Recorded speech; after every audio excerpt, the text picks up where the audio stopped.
Произошла история в Самарской области. Дети гуляли во дворе и услышали странный шорох. Они заметили собачку, которая к ним подползала все ближе.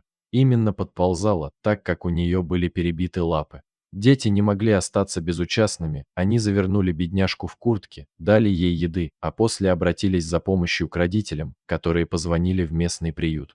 Волонтеры приехали, забрали животное и сразу же повезли в ветеринарную клинику. Врач сказал, что собака довольно давно была сбита автомобилем, что и стало причиной травм лап.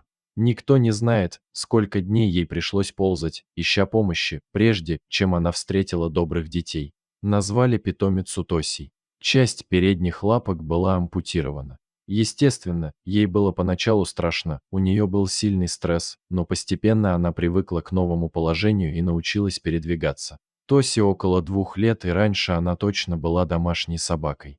В домашних условиях она чувствовала себя хорошо, ее не пугали никакие звуки, сразу стала ходить в туалет на пленку. Предыдущих владельцев питомицы не смогли найти, поэтому она осталась в приюте. В приюте доброй, ласковой и жизнерадостной собаке было нелегко.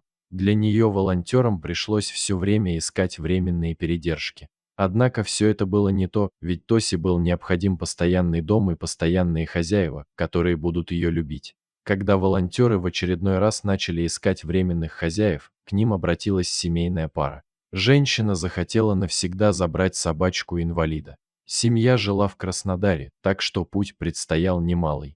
Но когда Тося прибыла в новый дом, то была в восторге, ведь ее встретили с любовью. Тося прекрасно живет со своими физическими особенностями, не обращая на них никакого внимания. Ведь собаки не считают себя неполноценными в подобных ситуациях. Этому нам нужно у них поучиться.